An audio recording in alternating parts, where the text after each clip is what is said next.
Buddies, ini ada dinamo stepper yang membutuhkan tegangan 7,4 volt DC, tegangan yang kurang lazim digunakan oleh perangkat-perangkat elektronik pada umumnya.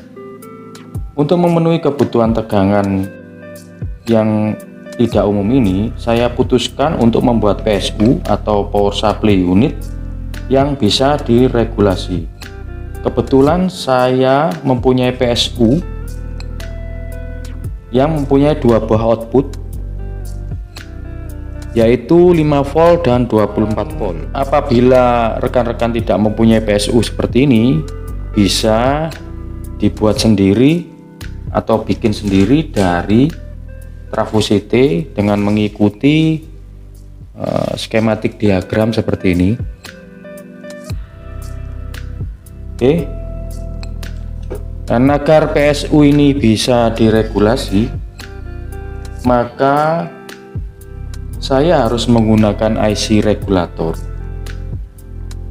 IC regulator yang umum dipakai dan tersedia di pasaran adalah LM317 dan LM350.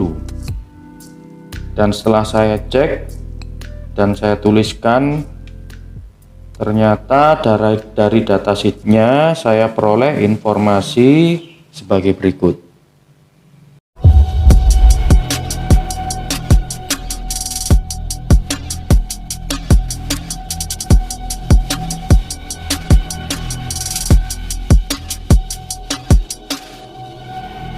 Dari datasheet ini saya putuskan untuk menggunakan LM350 karena kemampuan untuk menghandle arus lebih besar dari LM317. LM350 mempunyai kemampuan untuk menghandle arus sampai 3 ampere. Sementara kemampuan untuk meregulasi tegangan dari kedua IC regulator ini relatif sama, yaitu antara 1,2 volt sampai 33 volt. Kemudian informasi berikutnya yaitu tegangan output dari LM350 adalah sebesar 3 volt lebih rendah dari tegangan inputnya.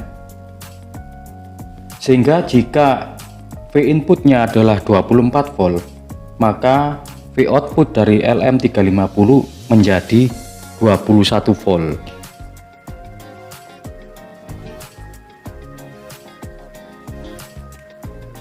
Dan jika R potensio saya beri nilai 5 kilo, maka dari persamaan ini akan bisa didapatkan nilai R.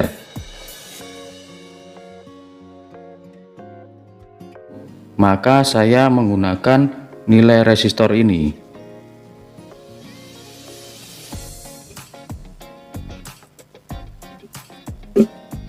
Kemudian juga di bagian output LM350 akan saya tambahkan elko sebesar 10 mikro 50 volt untuk menjaga stabilitas tegangan pada saat pembebanan. Saya akan sederhanakan menjadi seperti ini.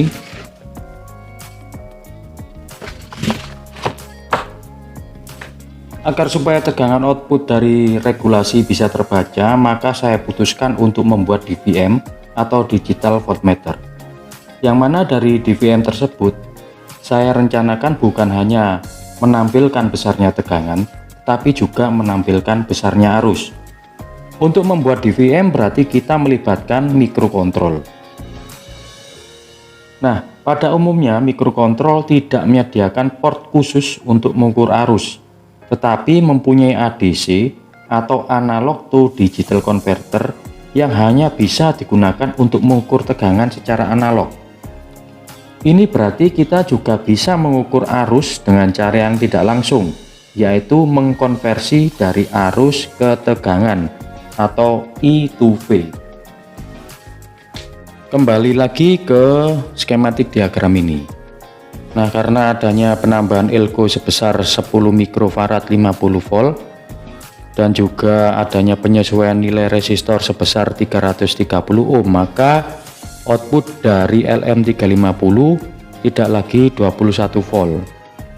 Dan setelah saya solder seperti ini ya, kemudian saya ukur dengan avometer, ternyata saya dapatkan output dari LM350 adalah sebesar 23,8 volt. Oke, nah sekarang kita lanjutkan ke perancangan sensor tegangan. Kita lihat bahwa tegangan output aktual dari LM350 adalah sebesar 23,8 volt. Sementara nilai sensor-sensor yang dihubungkan ke mikrokontrol haruslah mempunyai tegangan antara 0 sampai 5 volt.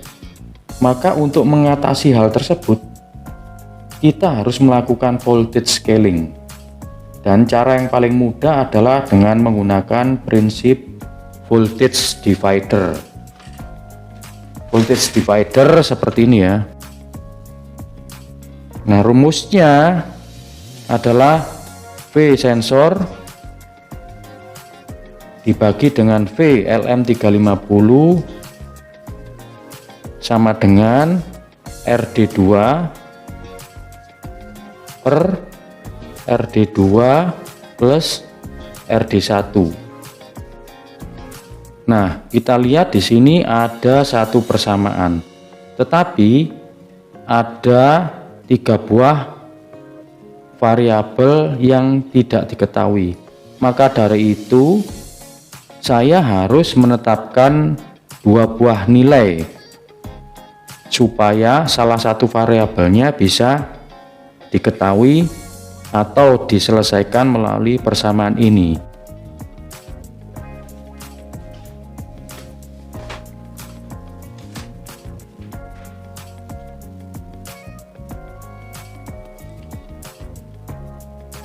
Misalnya saja saya ingin membuat sensor tegangan dengan output maksimal sebesar 3,5 volt.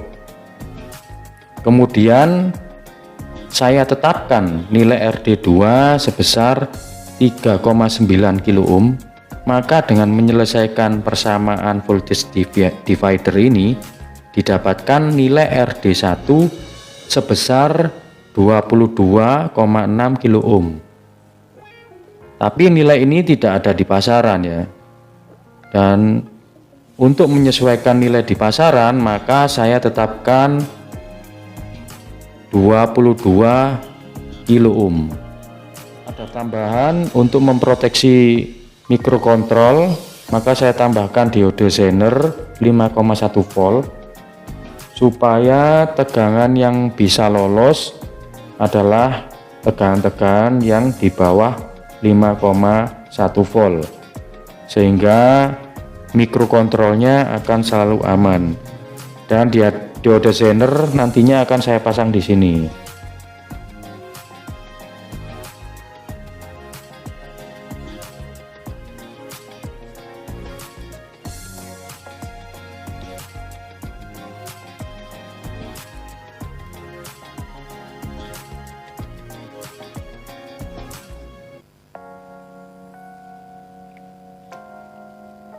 Ini adalah resistor 22 kilo dan 3,9 kilo ohm.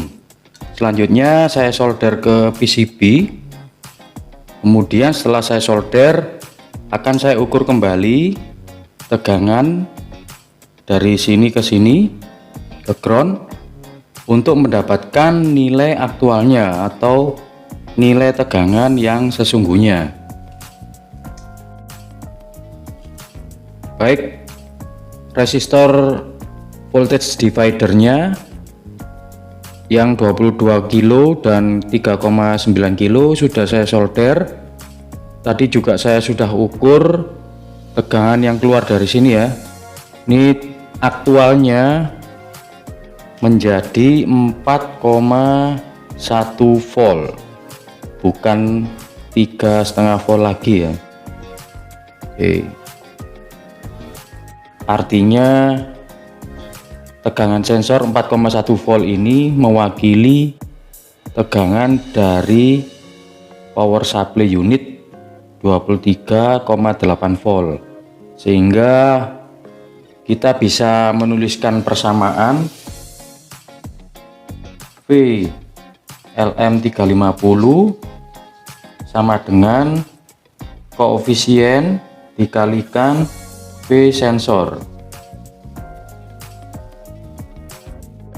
Oke, saya ganti di bidang yang lebih luas supaya lebih jelas.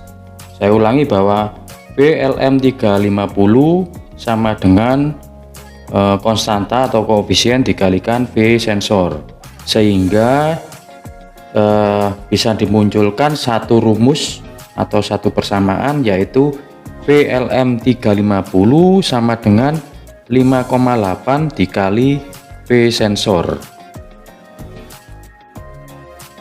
Selanjutnya kita bahas konversi V sensor menjadi kode digital, di mana kode digital mempunyai rumus 2 pangkat N, dan N adalah bit resolusi. Untuk mikrokontrol PIC maupun AVR, walaupun mereka bekerja pada 8 bit, namun ADC-nya bekerja pada 10 bit, sehingga 2 pangkat 10 adalah 1024 atau mempunyai rentang dari 0 sampai 1023.